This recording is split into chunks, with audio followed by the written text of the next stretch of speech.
And it'd be like if you said that she couldn't shop in the store without taking off her hijab. Ah, yes. Right on cue, Karen compares a mask to a hijab. Ma'am, no, it's our company policy that you have to have your mask on. It doesn't matter. Your policy is below the law, is below the Constitution, is below my rights. This is a private company, And so it's- we and have you're our doing- rules. And you're doing a public accommodation.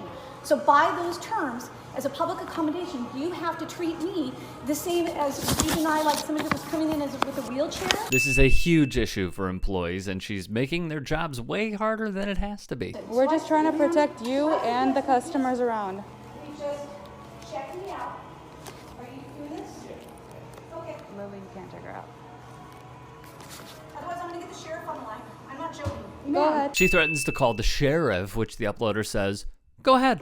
You can look at this. You can look and see what I have. This is my civil rights, the same as her civil rights, the same as a person who, if you were to come in a Here's our wheelchair. policy. I have a medical exception and a religious exception.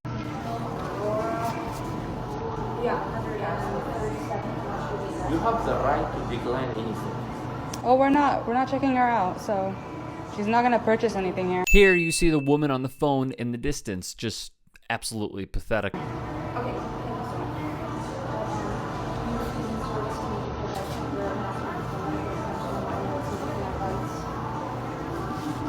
Whatever it is, you have the right to decline. If you wear a mask, then we can do that. So if something happens to me, like I fall over because I can't breathe, then you can be held personally liable. If you want to do that, I can wear a mask over my medical provider's device. Yet she remains maskless because of freedom or whatever the hell she clings to. The video cuts out, but the message is clear. One outlet reported the employees repeatedly held up a paper that had the company policies written on it, including the one about prohibiting maskless shopping. However, the customer continued arguing and even cried discrimination, saying that being refused to shop without a mask on was similar to a hijabi being asked to shop without religious garb.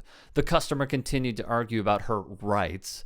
Shaking her head at the employee, she said, "It doesn't matter. Your policy is below the law. It's below the Constitution. It's below my rights." The employee filming this interaction chimed in, reminding the customer to abide by the company policies if she really needed to make a purchase. "This is a private company, so we have our rules," she said. As Ari Honarvar wrote, "I grew up in Iran in the aftermath of Islamic Revolution when freedom of thought and expression were abruptly restricted, especially for women. In a matter of weeks, half the population became second-class citizens. The new government forced us to cover our hair. We had to sit at the back of the bus, and our rights were cut in half. Female heirs would inherit half the amount of male heirs, and 2 female witnesses became equal to 1 male witness. Many protested the drastic changes and were brutally assaulted. My own resistance began when I was 7, founded on a fierce belief in equal rights. The new laws had me in hijab, while boys could dress as they pleased. I defied this law by pretending to be a boy."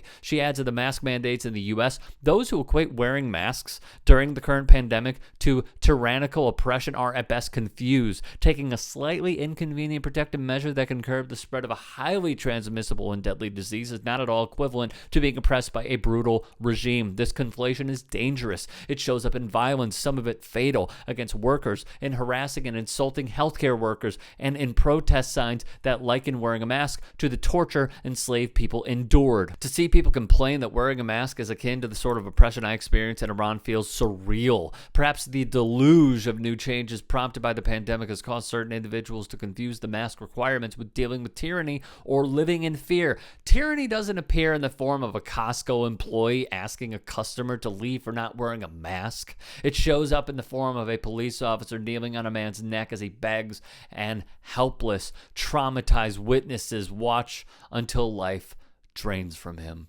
Well done.